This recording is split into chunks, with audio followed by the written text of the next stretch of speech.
झालेल्या आहेत त्या भारतीय जनता पक्षाच्या नेत्या होत्या। त्यामुळे आपण जर बघितलं तर त्यापूर्वी वर्षानुवर्ष या राज्यांमध्ये काँग्रेसचं राज्य होतं, पण एकाही महिलेला त्यांनी कधी मुख्यमंत्री बनवू दिलं नाही।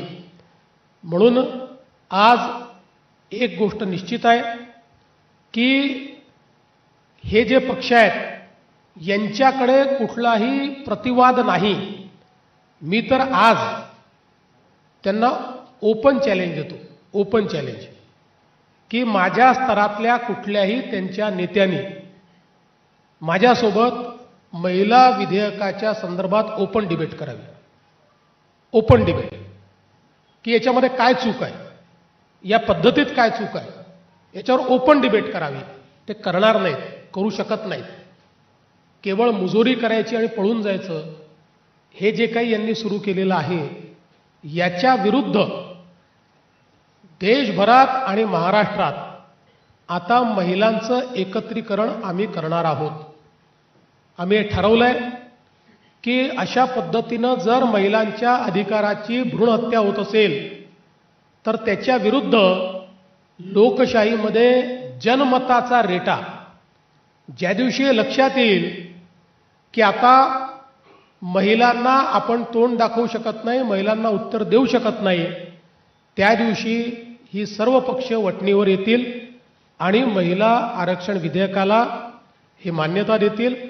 आणि म्हणून आम्ही महायुतीतले सगळे पक्ष आपापल्या परीने या संदर्भात जनमत एकत्रित करण्याचं काम करू, महिलांना संघटित करण्याचं काम करू।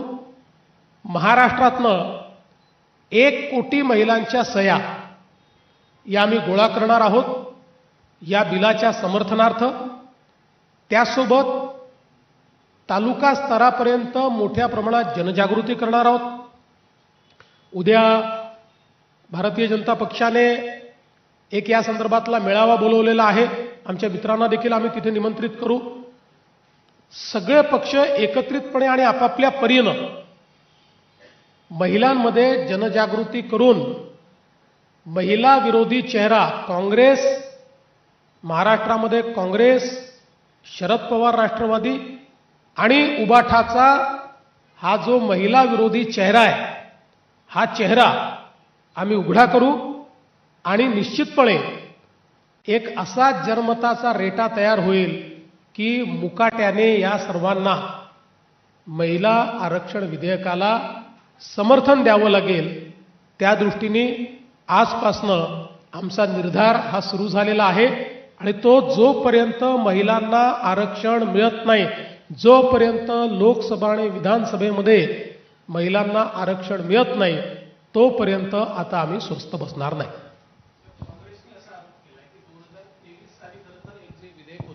ते मंजूर झालं होतं, आताचा जो कायदा होता तो घटना दुरुस्तीचा होता। मग आता नेमका कुठला कायदा सरकारला करायचा आहे असा प्रश्न काँग्रेसकडनं करण्यात आलाय। मला असं वाटतं की यापेक्षा बाळबोध प्रश्न काही असू शकत नाही। कारण असं आहे की 2023ला जो आपण कायदा केला होता किंवा जे संविधान संशोधन केलं होतं त्याच्यामध्ये आपण जे सेन्सस धरलं होतं ते 2026चं सेन्सस धरलं होतं। म्हणजे 2021चं सेन्सस जे पुढे होऊ शकलं नाही, ते सेन्सस जर 28मध्ये पूर्ण झालं तर 29ला लागू होऊ शकणार नाही। म्हणून 2011चं सेन्सस उपलब्ध आहे, त्याप्रमाणे जर आपण केलं तर आपलं 2029मध्ये लागू होऊ शकतं। त्यानंतर 10 वर्षांनी पुढच्या सेन्सस नंतर त्याच्यामध्ये सेन्ससच्या आकडेवारीप्रमाणे इंटरनल जी काही त्या राज्यात ॲडजस्टमेंट आहे ती केली जाऊ शकते। त्याकरता जाणीवपूर्वक 10 वर्ष अशा पद्धतीनं महिलांचं आरक्षण थांबवणं योग्य नाही, म्हणून हे विधेयक आलं होतं। काँग्रेसला सगळं माहिती आहे, जर NDA जवळ 2/3 मेजॉरिटी असती तर हे विधेयक एकमताने झालं असतं। याला काँग्रेसने विरोध केला नसता, याला सपानी केला नसता, याला उबाठानी केला, कोणी याला विरोध केला नसता। त्यांना ही अपॉर्च्युनिटी दिसली, पण त्यांनी चुकीच्या ठिकाणी अपॉर्च्युनिटी शोधली।